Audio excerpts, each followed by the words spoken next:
Jadi pemakzulan presiden, hak angket DPR, dan kemudian gugatan hasil Pilpres 2024 diramu menjadi satu dalam gugatan hasil Pilpres 2024. Dari sini Bu Sri Mulyani menjelaskan bahwa katanya Pak Jokowi ini punya anggaran khusus dompet pribadi, bahasa lainnya yang dipakai oleh wartawan, untuk memang diisi dengan dana sekitar 100 miliar lebih untuk kemudian bebas disalurkan oleh presiden untuk kepentingan sendiri gitu, untuk kepentingan presiden sendiri. Jadi dari sini kita jadi paham gitu, bagaimana hebatnya seorang Jokowi gitu. Dia punya dompet khusus, dia punya bansos khusus yang dia bisa gunakan kapan aja dan dia bisa salurkan terserah sesuka-suka dia gitu ya. Saya jadi berpikir, kenapa sosok-sosok intelektual ini melecehkan intelektualnya sendiri? Awalnya ada Denny Siregar, Eko Kuntadi, Alifur Rahman, Bang Alifur Rahman khususnya. Tidak ada bansos dari dompet pribadi Presiden Jokowi.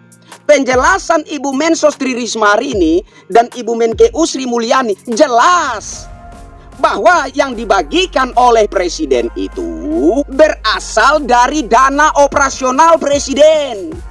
Berbicara tentang dana operasional, bukan hanya presiden saja yang punya dana operasional. Pejabat-pejabat publik lainnya semua punya dana operasional. Gubernur punya dana operasional, bupati punya dana operasional, lurah, camat, semuanya punya dana operasional.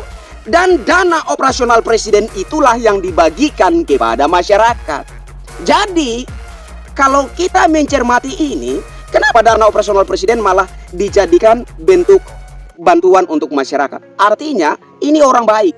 Dana operasionalnya dijadikan sembako, dijadikan beras dan lain-lain untuk dibagikan kepada masyarakat. Artinya ini orang baik. Dana operasionalnya bukan anggaran Kementerian Sosial yang dimasukkan dalam dompet pribadi Presiden Jokowi, kemudian dijadikan sembako dan lain-lain, kemudian dibagikan sebagai bansos atas nama pribadi Presiden Jokowi.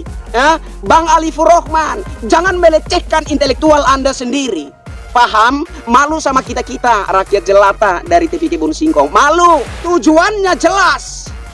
Bagaimana mempengaruhi cara berpikir masyarakat agar supaya membenci dan memusuhi Presiden Jokowi. Agar kemudian Presiden Jokowi itu menjadi musuh bersama. Musuh rakyat dan musuh para elit. Musuh rakyat dan musuh partai PDIP. Ini yang ditargetkan. Agar ketika Presiden Jokowi itu telah menjadi musuh bersama, musuh partai PDIP, musuh rakyat, itu akan menjadi atau dijadikan fondasi lengserkan presiden. Ini tujuan utama mereka.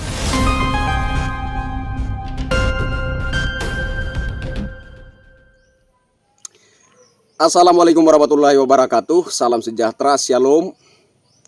Om Swastiastu, Namo Buddhaya, salam kebajikan. Ketemu lagi dengan saya Kristianto Yen Oni, salam NKRI. Saudara-saudaraku sebangsa setanah air, kali ini kita akan bongkar sebenarnya apa maksud dan tujuan utama daripada sidang gugatan hasil Pilpres 2024 yang sementara berlangsung di Mahkamah Konstitusi.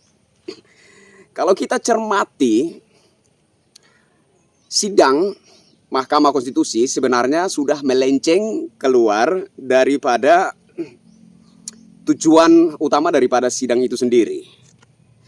Karena sidang yang sementara berlangsung itu bertajuk PHPU. Tetapi dalil-dalil yang diajukan, kemudian hal-hal yang diperdebatkan di Mahkamah Konstitusi hingga hari ini, kalau kita cermati baik-baik itu sebenarnya sudah melenceng keluar dari apa yang dimaksud PHPU. Tapi kali ini saya akan mengungkap bahwa hal itu wajar. Kenapa? Karena ada maksud dan tujuan lain di balik semua ini. Di balik sidang PHPU yang sementara berlangsung di Mahkamah Konstitusi. Apa kemudian maksud dan tujuan lain yang saya maksudkan? Jadi kalau kita cermati baik-baik, segala dalil, argumentasi, dan semua yang dipersoalkan di sidang Mahkamah Konstitusi hari ini, itu mengandung dalil-dalil yang menjadi dasar bergulirnya hak angket DPR. Itu yang pertama. Yang kedua, juga dalil-dalil yang menjadi dasar pemakzulan presiden. Yang ketiga, baru kita berbicara tentang hasil Pilpres 2024. Jadi awal-awalnya kubu yang tidak terima kalah Pilpres dilema. Mereka berpikir bagaimana caranya supaya kita itu ibarat kata sekali mendayung 2-3 pulau terlampaui sekaligus. Kalau berbicara tentang hak angket DPR, rumit dan panjang prosesnya. Bisa saja sampai berakhirnya masa jabatan Presiden Republik Indonesia Insinyur Haji Joko Widodo, hak angket DPR itu sendiri belum terrealisasi. Kemudian berbicara tentang pemakzulan presiden. Sama, prosesnya juga ruwet dan panjang. Bisa jadi sampai berakhirnya masa jabatan Presiden Republik Indonesia Insinyur Haji Joko Widodo, pemakzulan presiden itu masih dalam proses. Nah, sehingga mereka coba meramu ini menjadi satu yang kemudian menjadikan perselisihan hasil Pilpres 2024 menjadi pintu masuknya. Jadi kalau kita amati baik-baik di situ, sidang PHPU yang berlangsung di Mahkamah Konstitusi itu sudah menjadi satu kesatuan daripada hak angket DPR, pemakzulan presiden, baru ketiganya perselisihan hasil Pilpres 2024. Ini adalah kelicikan mereka yang tidak terima kalah Pilpres 2024. Saudara-saudara masih ingat, saya awalnya memilih mendukung Pak Anies Baswedan. Saya akan menceritakan sedikit kenapa, karena ini ada kaitannya. Apa alasan saya dari Pak Anies Baswedan kemudian meloncat ke Bapak Prabowo Subianto? Saya bukan orang bodoh. Saya bukan orang yang tidak punya mata, yang tidak bisa melihat. Saya bukan orang yang tidak punya logika, yang tidak bisa berlogika. Saya melihat semua ini, saya mencermati semua ini. Jadi awalnya mulai timbul kecurigaan di hati saya bahwa sebenarnya Pak Anies Baswedan dan Pak Ganjar Pranowo ini satu jalur, satu arah. Dari mana kemudian analogi itu muncul? Berawal dari saya menganalisa pertemuan Pak Anies Baswedan dan Pak Ganjar Pranowo di Arab Saudi. Jadi ketika itu dengan alasan umroh, kemudian mereka berjumpa di sana. Apa yang mereka bicarakan di sana? Apa yang kemudian mereka agendakan di sana? Hanya mereka dan Tuhan saja yang Maha tahu. Tetapi itu menjadi fokus saya, menjadi perhatian saya. Kemudian ketika saya memutuskan untuk mendukung Pak Anies Baswedan sebagai calon presiden dan kemudian Gus Muhaimin Iskandar sebagai calon wakilnya. Ketika berjumpa dengan orang-orang yang sebut saja orang-orang A1 pendukung Pak Anies Baswedan, di situ saya pernah tegaskan, saya katakan bahwa kalau kita benar-benar mendukung Pak Anies Baswedan dengan niat menjadikan sosok Anies Baswedan Presiden Republik Indonesia, maka kunci utamanya adalah kita harus berangkat dari Anies Baswedan hingga outputnya harus Anies Baswedan.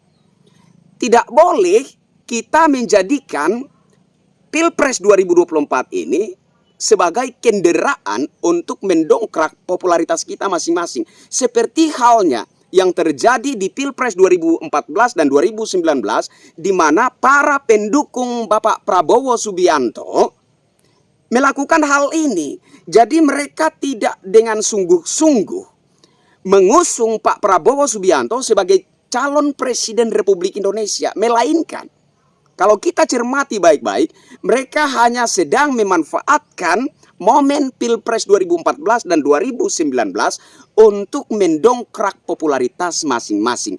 Nah, inilah alasan utama kenapa Bapak Prabowo Subianto gagal di Pilpres 2014 dan 2019 dan Presiden Jokowi yang muncul sebagai pemenang. Saya tegaskan bahwa hal ini tidak boleh kita pakai lagi. Bahwa kalau kita benar-benar mengusung Pak Anies Baswedan sebagai calon Presiden Republik Indonesia, kita benar-benar berniat menjadikan sosok Anies Baswedan sebagai Presiden Republik Indonesia, maka kita harus berangkat dari nama Anies Baswedan hingga outputnya harus Anies Baswedan. Tapi kemudian waktu berjalan, saya melihat gelagat bahwa situasi yang terjadi di Pilpres 2014 dan 2019 terulang kembali. Hal-hal seperti yang dipraktekkan oleh pendukung Bapak Prabowo Subianto di Pilpres 2014 dan 2019 terulang kembali.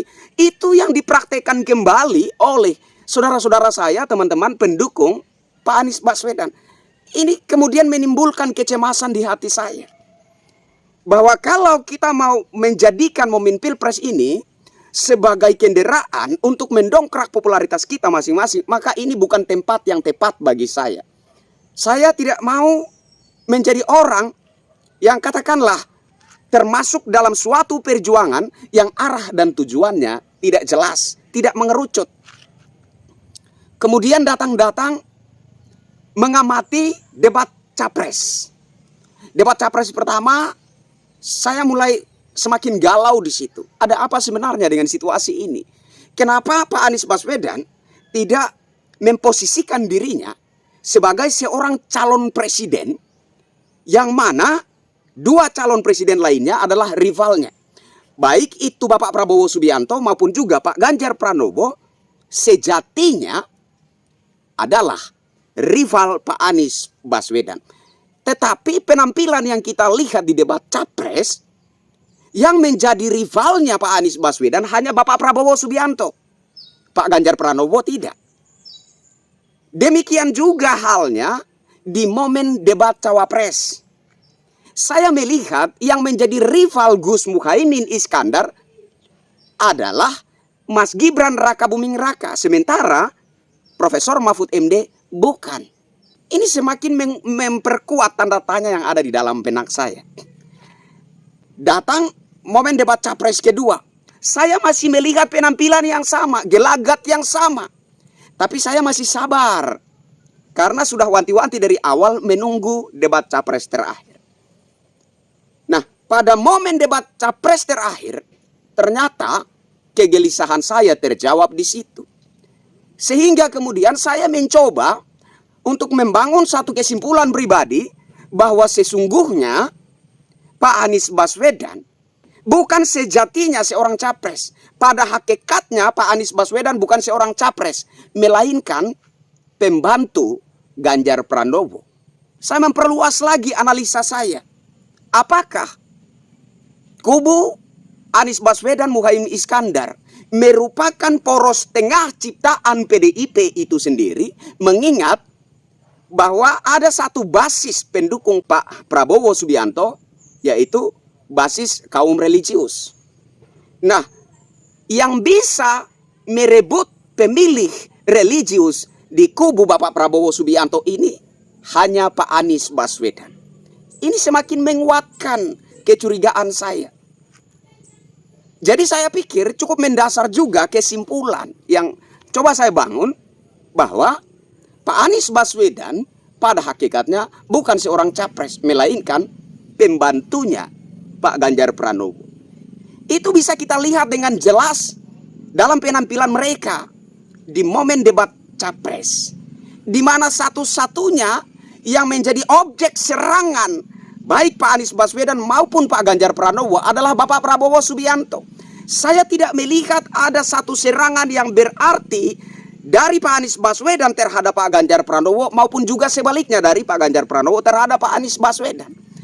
Saya lebih melihat Pak Anies Baswedan dan Pak Ganjar Pranowo merupakan sekutu yang bekerja sama untuk semata-mata menyerang, memukul dengan maksud dan tujuan menjatuhkan Bapak Prabowo Subianto di pentas debat Capres 2024. Sangat beralasan ketika saya mencoba membangun kesimpulan bahwa sesungguh-sungguhnya Pak Anies Baswedan hanyalah pembantu Pak Ganjar Pranowo. Dan kalau menganalisa bahwa satu-satunya sosok yang bisa merebut basis pemilih religius di kubu Bapak Prabowo Subianto adalah Pak Anies Baswedan, maka saya kemudian membangun kesimpulan pribadi bahwa Pak Anies Baswedan dan Gus Muhaimin Iskandar hanyalah poros tengah ciptaan PDIP dengan maksud merebut basis pemilih religius di kubu pendukung Bapak Prabowo Subianto. Saya kira ini jelas.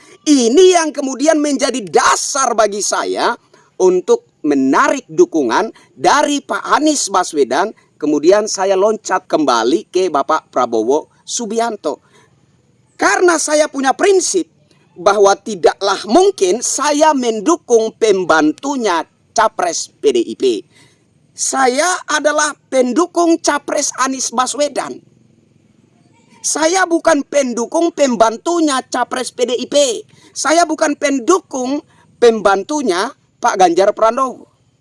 Jadi ketika melihat semua yang terjadi, ini kemudian membawa saya sampai kesimpulan akhir bahwa saya harus menarik kembali dukungan kepada Pak Anies Baswedan dan mencari kubu yang benar-benar memiliki kesamaan sentimen dengan sentimen yang ada di dalam dada saya. Sentimennya apa? Tumbangkan partai PDIP di Pilpres 2024. Sentimen itu yang saya cari. Sentimen ini ada di kubu yang mana? Awalnya saya melihat adanya kesamaan sentimen yang ada di dada saya dengan saudara-saudara di kubu pendukung Pak Anies Baswedan. Itulah alasannya saya nimbrung ke sana. Datang punya datang, saya lihat, ternyata saya salah. Ternyata mendukung Pak Anies Baswedan sama saja mendukung Pak Ganjar Pranowo. Saya tidak bisa begitu. Nah, sekarang dalam ancang-ancang menggugat hasil Pilpres 2024 ke Mahkamah Konstitusi, rupa-rupanya mereka sudah mengendus bahwa trik mereka, siasat yang mereka gunakan sudah tercium oleh masyarakat. Bahwa sesungguh-sungguhnya kubu Pak Anies Baswedan hanyalah poros tengah pendukung Ganjar Pranowo. Nah, kemudian kalau kita menganalisa tentang agenda ke depan, kalau sekiranya Pilpres ini berlangsung 2 putaran, maka kubu Anies akan berkoalisi dengan kubu Ganjar Pranowo. Jelas ya, jelas. Itu sebenarnya maksud dan tujuan mereka. Nah, kembali lagi. Ketika ancang-ancang menggugat hasil Pilpres 2024 ke Mahkamah Konstitusi, mereka mulai membangun satu siasat baru, seolah-olah kubu Anies dan Ganjar pecah. Yang awalnya mereka bermesra-mesraan, ketika ancang-ancang melayangkan gugatan Pilpres 2024 ke Mahkamah Konstitusi, seolah-olah mereka pecah kongsi. Sehingga mereka mengajukan gugatan itu secara terpisah, masing-masing. Itu hanya siasat. Pada hakikatnya mereka tetap satu, mereka tetap sama. Nah, kembali menganalisa tentang isu pemakzulan presiden. Di situ ada Pak Mahfud MD. Pak Mahfud MD tentunya paham sekali. Dia pakar hukum. Dia paham sekali bahwa kalau berbicara tentang pemakzulan presiden, prosesnya tidak pendek, prosesnya panjang, ruwet. Bisa jadi Insinyur Haji Joko Widodo sudah purna tugas, sudah selesai masa jabatannya sebagai Presiden Republik Indonesia, proses pemakzulan presiden itu belum terlaksana dengan tuntas. Kemudian hak angket DPR yang digulirkan juga. Itu juga rumit. Kita semua tahu bahwa tidak semua pembesar partai PDIP itu pro kepada Pak Ganjar Pranowo, tidak semuanya. Ya, ada pembesar-pembesar partai PDIP yang tidak suka terhadap Pak Ganjar Pranowo, tidak mendukung Pak Ganjar Pranowo. Sehingga kalau kita berbicara tentang hak angket DPR ini juga akan rumit. Belum tentu mayoritas anggota DPR RI akan setuju mendukung dan menggulirkan hak angket DPR. Ini kemudian menjadikan isu hak angket DPR ini menjadi dilematis. Sehingga kemudian mereka mulai mensiasati situasi itu. Jadi pemakzulan presiden, hak angket DPR, dan kemudian gugatan hasil Pilpres 2024 diramu menjadi satu dalam gugatan hasil Pilpres 2024. Jadi kalau kita cermati baik-baik, kalau kita amati dengan teliti, maka sidang yang sementara berlangsung di Mahkamah Konstitusi bukan sekedar sidang PHPU. Bahkan saya boleh tegaskan di sini bahwa sidang PHPU yang terjadi di Mahkamah Konstitusi sudah melenceng daripada makna sesungguhnya dari PHPU itu sendiri. Sudah melenceng jauh. Yang dipersoalkan di situ apa? Keikutsertaan Presiden Jokowi dalam kampanye. Padahal tidak ada satu bukti konkret, otentik, yang menunjukkan secara nyata bahwa Presiden Jokowi ikut berkampanye. Isu bansos yang awalnya diledakin dengan jejak digital Presiden Jokowi membagikan bansos di depan istana Presiden, itu hoax. Pembagian bantuan itu terjadinya di momen Idul Fitri 2023. Jauh.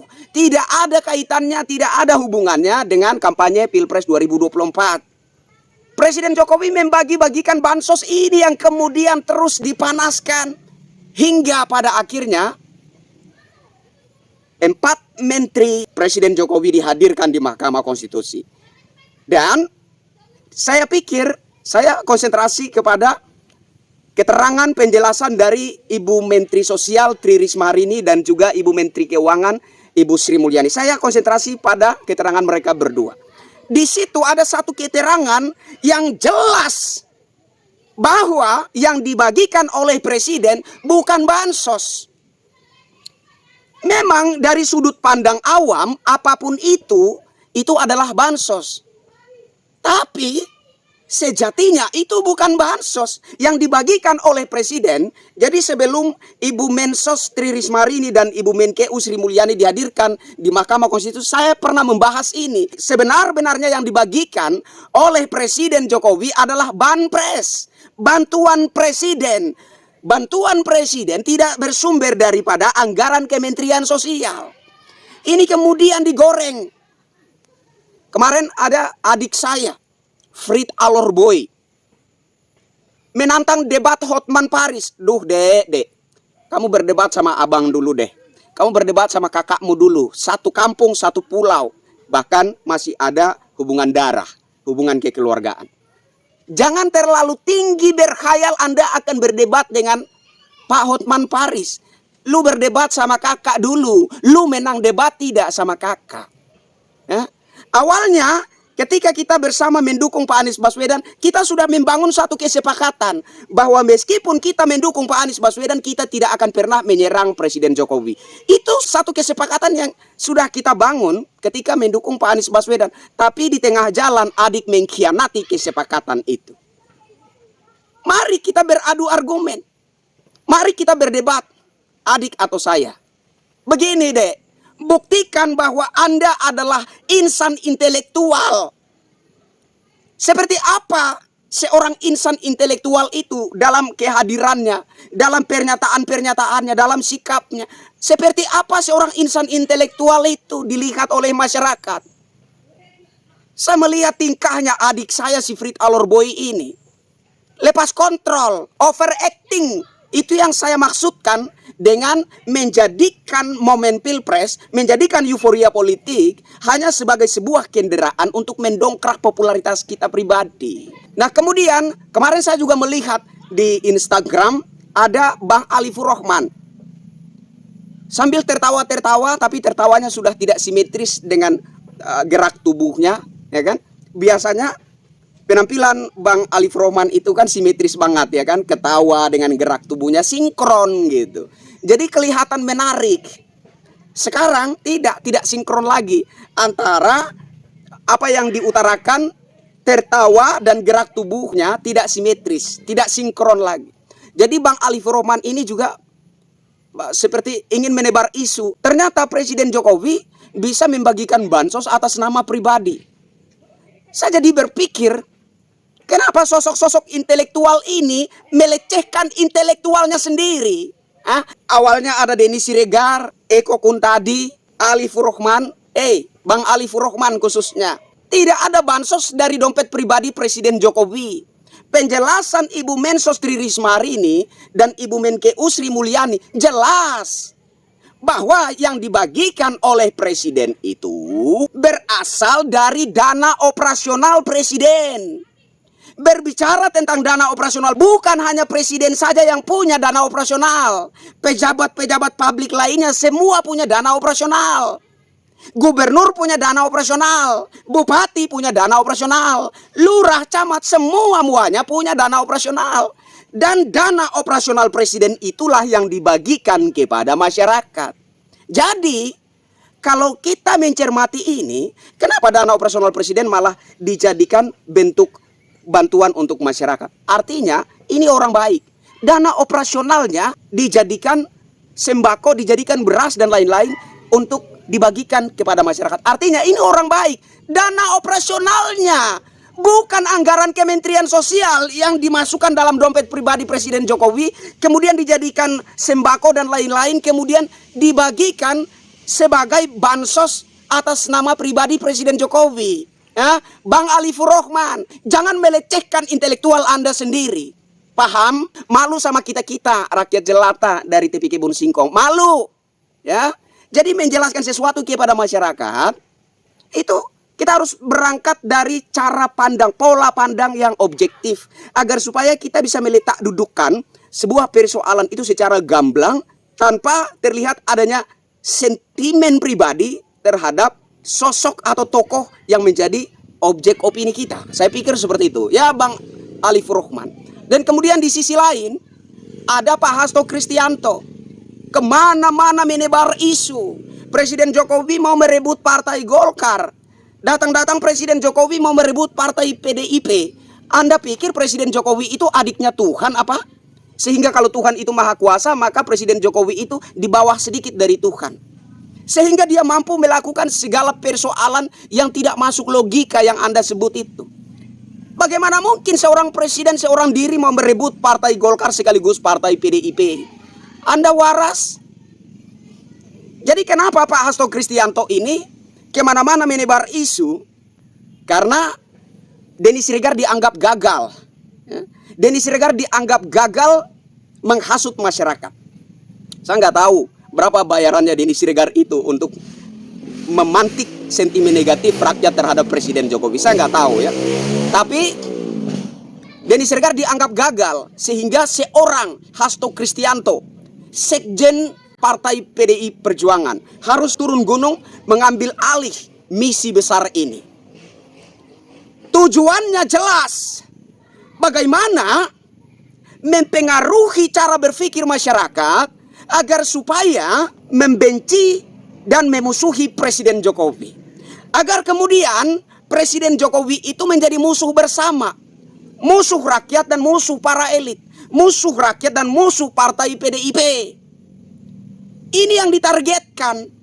Agar ketika Presiden Jokowi itu telah menjadi musuh bersama, musuh partai PDIP, musuh rakyat, itu akan menjadi atau dijadikan fondasi lengserkan Presiden.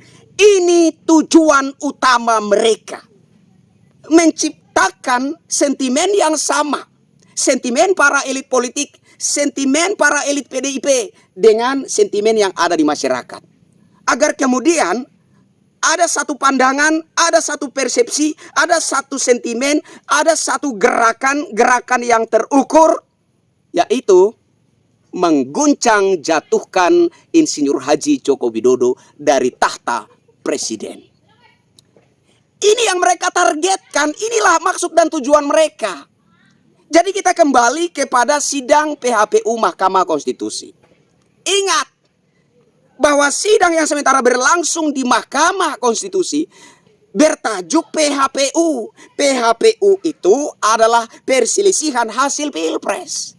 Tapi kemudian melenceng, berbicara tentang bansos, berbicara tentang keterlibatan Presiden Jokowi. Jokowi berkampanye. Mana Anda punya bukti Presiden Jokowi berkampanye? Presiden Jokowi hanya pernah mengungkapkan isi undang-undang yang membolehkan presiden maupun para menteri berkampanye. Namun ada syarat-syarat yang harus diperhatikan. Harus dijaga, tidak boleh dilanggar. Itu yang diungkap oleh Presiden Jokowi. Bukan Presiden Jokowi tertangkap basah sedang melakukan kampanye. Penyesatan itu. Presiden Jokowi tidak pernah tertangkap basah berkampanye. Tidak ada bukti konkret yang otentik. Tidak ada. Hanya opini yang terus-terusan digoreng seolah-olah Presiden Jokowi telah tertangkap basah melakukan kampanye. Ini kan para bajingan-bajingan semua. Jadi saya pikir jelas bahwa sesungguh-sungguhnya maksud dan tujuan mereka yang mereka targetkan dengan sidang PHPU atau sidang gugatan hasil Pilpres 2024 di Mahkamah Konstitusi adalah satu ramuan yang sangat indah, ramuan pemakzulan presiden, hak angket DPR, dan gugatan hasil Pilpres 2024. Sudah terramu sempurna di sana. Dan kita lihat apakah rakyat akan tinggal diam ataukah rakyat akan bangkit melawan pergerakan mereka ini. Saya Kristianto Yenoni, sampai ketemu lagi dengan saya di tayangan berikutnya. Wassalamualaikum warahmatullahi wabarakatuh. Salam sejahtera. Shalom. Om Santi Santi, Santi Om, Namo Buddhaya. Salam kebajikan.